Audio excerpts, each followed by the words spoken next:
L'apôtre Paul montre très clairement que le secret de toute sa vie et de tout son service était le fait qu'il avait reçu son évangile par révélation. Il est même possible de connaître la Bible le plus parfaitement en tant que livre et d'être cependant mort et inefficace spirituellement. Tandis que les Écritures nous parlent si fortement de la connaissance de Dieu et de la vérité qui sont la base de la vie éternelle, par lesquelles nous sommes affranchis et faisons des exploits. Elles affirment aussi que l'homme ne peut pas, en sondant, découvrir ce qui est en Dieu. Job 11, 7. Et elles nous disent aussi très clairement qu'il s'agit d'une connaissance dans l'esprit et non dans l'intelligence naturelle. Ainsi, une riche connaissance des Écritures, une base technique et très soignée de doctrine chrétienne, l'accomplissement d'une œuvre chrétienne, avec toutes les ressources de la sagesse et des dons naturels de l'homme, un emploi intelligent et une présentation intéressante du contenu et des thèmes de la Bible peuvent ne pas dépasser du tout la vie naturelle de l'homme et rester encore dans le domaine de la mort spirituelle. Les hommes ne sauraient être introduits dans le royaume des cieux par les arguments, le raisonnement, la fascination, l'intérêt, l'émotion, la volonté, l'enthousiasme, la passion. Ils ne peuvent que naître dans ce royaume, et cela par une régénération spirituelle. La nouvelle naissance apporte avec elle des facultés nouvelles de toutes sortes.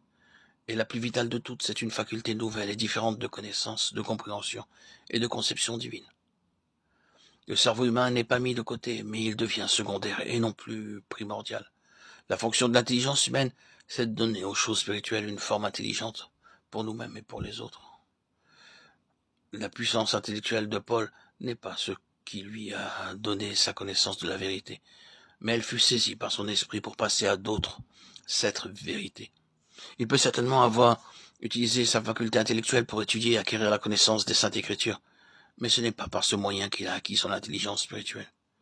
Il lui a fallu avoir cette chose de plus, sans laquelle la connaissance de sa Bible, l'Ancien Testament, ne l'avait pas empêché de suivre une fausse route. L'esprit de l'homme est ce par quoi il pénètre dans ce qui est éternel et invisible. L'intuition est donc l'organe mental de l'esprit.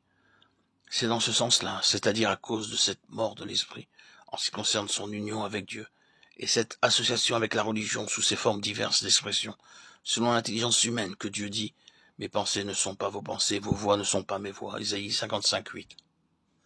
Et la mesure de la différence est celle qui sépare les cieux de la terre, ce qui est céleste, d'avec ce qui est terrestre.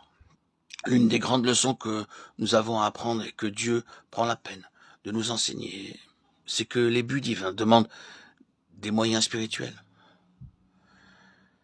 Le brisement de la vie naturelle de sa propre pensée, de ses énergies en ce qui concerne les choses de Dieu, ce brisement qui se fait dans l'amertume du désappointement à travers la vanité, les échecs, l'inefficacité et les impasses pour arriver à un réel fruit spirituel.